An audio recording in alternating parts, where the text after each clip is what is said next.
ஒரு 50 கிராம். அதே மாதிரி ஒரு பெரிய ஐயா ஒருத்தர் ஃபோன் பண்ணார். எப்போ ஃபோன் பண்ணாலுமே வார்டன் சம்பா அரிசி வேணும்பாரு. எதுக்குங்க ஐயா வார்டன் சம்பா அரிசி அப்படின்னு கேட்டால், எனக்கு தூக்கம் வர மாட்டேது ஐயா, தூக்கம் வரல, அதனால வந்து எனக்கு வார்டன் சம்பா அரிசி வேணும். வார்டன் 50 ml 200 ml இருக்கலாம், அந்த அளவுக்கு குடிச்சிட்டு படுங்க, நல்லா தூக்கம் வரும் அப்படின்னு சொல்லுவாங்க. யாருக்கெல்லாம் செரிமான பிரச்சனைகள் இருக்கு, மூட்டு வலி முழங்கால் பிரச்சனைகள் இருக்கு, நீரிழிவு நோய் இருக்கு, இப்படி பல உடல்நலம் சார்ந்த பிரச்சனைகள்லாம் இருக்கோ அவங்கெல்லாம் இந்த கருப்பு கவனி கழிஞ்ச தாராளமாக குடிக்கலாம். எந்த நோய்கள் இருந்தாலும் கருப்பு கவனி கழிஞ்ச நம்ம வந்து குடிக்கலாம். கருப்பு கவனி தான் குடிக்கலாமா, இல்லை கருப்பு கவனி குடிக்கலாம். இப்படி ஒவ்வொன்றுக்கும் மருத்துவ குணங்கள், ஒவ்வொன்றுக்கும் ஒவ்வொரு மருத்துவ குணங்கள்.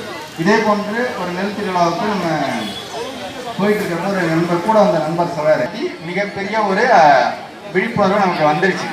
ஆனால் பூங்காறு தவிடை உடல் உணவாக கொடுக்கணும், அது எதை கொடுக்கலாம், பால் கூட வாழைய கொடுத்தா குழந்தைக்கு நல்லதாமே, அந்த அரிசியை கொடுங்க அப்படின்னு சொல்லி கேட்குறாங்க.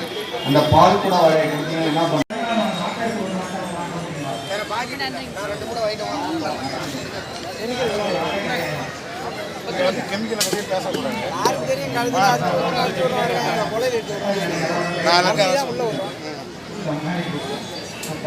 நடந்து போகும்போது மண் கடியெல்லாம் தான் போகணும். வேலை செஞ்ச போடுறோம் நம்ம பக்கம் திருப்புறாங்க.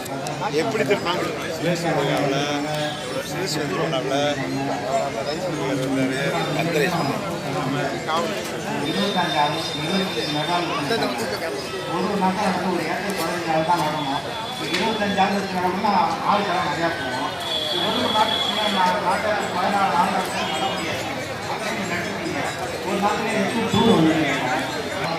சொரக்க சின்ன சொரக்க வந்து அது போயிட்டு